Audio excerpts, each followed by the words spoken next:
Lived before us అంటే మనకంటే ముందు ఎవరు జీవించాడు? Let's start our video. మనం మాత్రం ఒకటి గట్టిగా నమ్ముతాం, humans are the most advanced civilisation on the earth. కానీ ఈ యూనివర్స్‌లో మనం మాత్రమే ఉన్నామా? లేదంటే మనకంటే ముందు ఎవరైనా ఉండి వాళ్ళ జాడ కనిపించకుండా పోయిందా? ఈ కాన్సెప్ట్‌ని సైంటిఫిక్ నేమ్ ఏంటంటే సిల్యూరియన్ హైపోథెసిస్ అంటారు. ఈ సిల్యూరియం హైపోథెసిస్‌ని 2019లో Gavin Schmidt and Adam Frank అనే శాస్త్రవేత్తలు ప్రపోజ్ చేశారు.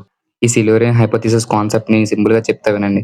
ఇఫ్ కొన్ని మిలియన్ ఇయర్స్ బ్యాక్ ఒక పెద్ద అడ్వాన్స్డ్ సివిలైజేషన్ ఉంటే దాన్ని కనిపెట్టడానికి మనం ఫెయిల్ అవుతున్నాం గదా! అనేదే ఈ సిల్యూరియన్ హైపోథెసిస్. ప్రిమేటివ్స్ అంటే ఆదిమ కాలం లాంటి అడ్వాన్స్డ్ సివిలైజేషన్ ట్రేసెస్ కోసం కనీసం మనం సెర్చ్ చేయడం లేదు. ఇప్పుడు ఒక హైపోథెటికల్ సిట్యుయేషన్‌ని ఇమాజిన్ చేసుకోండి. రేపు ఒక పాండమిక్ వచ్చి అంటే ఆస్ట్రాయిడ్ లేదా న్యాచురల్ డిజాస్టర్ వల్ల హ్యూమన్స్ అంతా అంతమైపోయారనుకోండి. ఇప్పుడు అతిపెద్ద క్వెషన్ ఏంటంటే 100 లేదా 200 మిలియన్ సంవత్సరాల తర్వాత ఫ్యూచర్ సివిలైజేషన్స్ అనేవి మన సివిలైజేషన్‌ని డిటెక్ట్ చేయగలవా? లేదా మన మిషన్స్, స్కై క్రాపర్స్ మొత్తం అన్నీ ఇప్పటికీ అలాగే ఉండిపోతాయా? హ్యూమన్స్ ఎర్త్ సర్ఫేస్ ఏరియాలో 14.6% మాత్రమే చేంజ్ చేస్తారు. మన బోన్స్, టీత్ అనేవి 100 లేదా 200 మిలియన్ సంవత్సరాల తర్వాత సర్వైవ్ అవ్వడం అనేది చాలా తక్కువ. మన టోటల్ ఎర్త్ మీద ఉన్న టైం 3 మిలియన్ ఇయర్స్, కానీ మోడర్న్ టెక్నాలజీ టైం 300 ఇయర్స్ మాత్రమే. సో జియోలాజికల్ ఏరియాలో మన ప్రెజెన్స్ అనేది ఒక థిన్ లేయర్‌లో మాత్రమే ఉంటుంది. డైరెక్ట్ ఫాసిల్స్ కంటే ఇండైరెక్ట్ సిగ్నల్స్ ఇంపార్టెంట్. అంటే మన వల్ల ఎర్త్‌లో జరిగిన కెమికల్ చేంజెస్ అన్నమాట. 18th సెంచరీ నుంచి మనుషులు ఫాసిల్ ఫ్యూయల్స్‌ని వాడడం స్టార్ట్ చేశారు. దీంతో అట్మాస్ఫియర్‌లోకి లాట్స్ ఆఫ్ కార్బన్ అనేది రిలీజ్ అయింది. ఇంపార్టెంట్ పాయింట్ ఏంటంటే వాల్కనోస్ అనేవి కార్బన్ C13 ఐసోటోప్‌ని రిలీజ్ చేస్తాయి. అదే ఫాసిల్ ఫ్యూయల్స్ అనేవి కార్బన్ C12 ఐసోటోప్‌ని రిలీజ్ చేస్తాయి.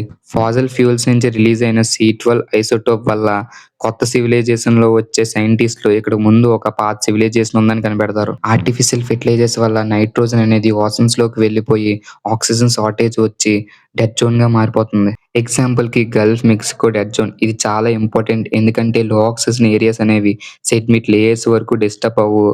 కాబట్టి ఇది ఒక ప్రూఫ్‌లా ఉండిపోతుంది. ఇంకో స్ట్రాంగ్ ఎవిడెన్స్ ఏంటంటే మనుషులు క్రియేట్ చేసిన మెటీరియల్స్.